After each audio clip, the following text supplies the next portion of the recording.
Graça e paz.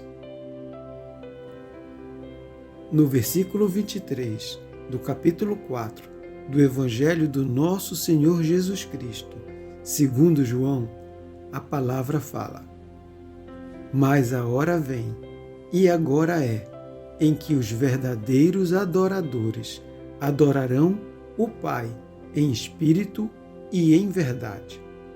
Porque o Pai procura a tais que assim o adorem. Amém? Você é daqueles que só procura Deus no templo e somente aos domingos e aos sábados? Se for, provavelmente encontrará dificuldades em tempos de crise, como foi no caso da pandemia.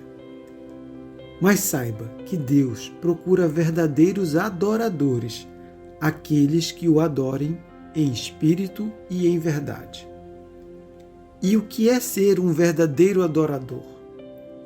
O que é adorar em espírito e em verdade? Vamos tentar, de forma resumida, entender o que Jesus nos ensina na passagem da Samaritana. Será que ser um verdadeiro adorador é apenas frequentar os cultos, aos domingos e aos sábados? Creio que não, pois adorar é um ato de se render, é uma entrega. Ou seja, não é apenas cantar ou ir à igreja aos finais de semana. É uma vida de dedicação a Deus. É uma vida na qual os nossos atos, no nosso dia a dia, irão refletir a nossa adoração ao Senhor. Pouco importando se estamos sozinhos, ou com a família, ou com os nossos amigos, ou no trabalho, ou na escola, ou nas redes sociais, ou em outro local. A adoração fará parte das nossas motivações diárias. A intenção plantada em nosso coração será adorar ao Senhor. E o que é adorar em espírito?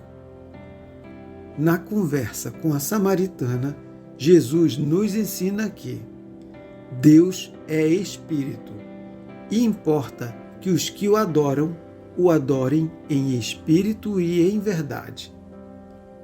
Observe que a palavra espírito, do adorarem em espírito, está escrita com letras minúsculas e não com letras maiúsculas, o que significa que Jesus não está falando do Espírito Santo. O que ele nos ensina é que esta entrega pode ser realizada em qualquer lugar e deve ser de coração. Como ensina a palavra, a adoração não precisa mais ser em Jerusalém, como diziam os judeus, e muito menos no monte em Samaria, como diziam os samaritanos.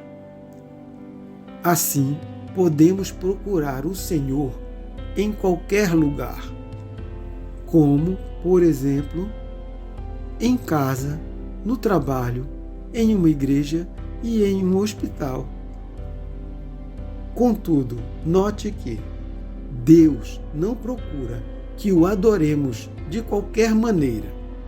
Jesus nos ensina que Deus é espírito, mas que não podemos criar formas de adorá-lo que não estão na palavra de Deus, para não correr o risco de pecar.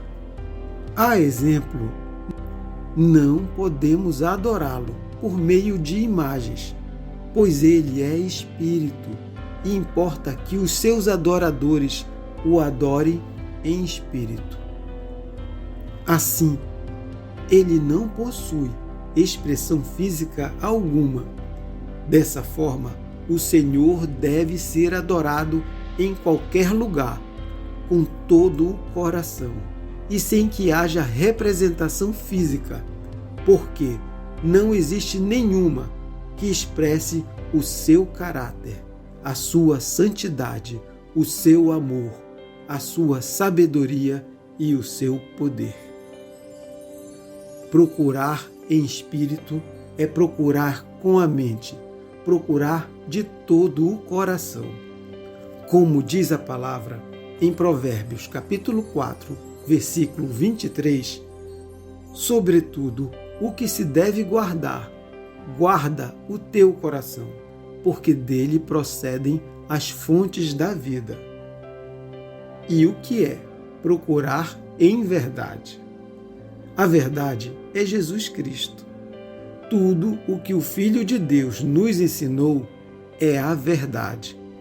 Portanto, a sua palavra é a verdade. E adorar em verdade é adorar em obediência à palavra de Deus. Ora, não podemos ser um no templo e outro fora do templo. A palavra de Deus também nos revela que juntos somos a Igreja de Cristo, que somos membros de um corpo, que precisa um dos outros. 1 Coríntios capítulo 12, versículo 12. Assim, a igreja não é um lugar. A igreja somos todos nós. É ser igreja. Dessa maneira, observe, a palavra não fala que não devemos ir à igreja. Devemos sim nos reunir. Hebreus capítulo 12, versículo 25. Pois juntos também louvamos a Deus, aprendemos a sua palavra e encorajamos uns aos outros a permanecer firmes na fé. Desse modo, o Pai lhe procura, pois busca verdadeiros adoradores, que o busquem em espírito e em verdade. E não será um templo fechado, uma construção física que irá lhe afastar de Deus. Amém? Vamos orar? Amado Pai, graças lhe damos pela Tua palavra. Senhor, faz morada em nosso coração. Nos ensina a Tua palavra e nos ajude a praticá-la. Pai, que o Teu nome seja sempre glorificado, que tenhamos um espírito de sabedoria e que a Tua plenitude preencha a nossa alma, mente e coração. Assim oramos e agradecemos. Em nome de Jesus. Amém. Eu sou o pastor Cleverson Rocha e este foi o devocional de hoje.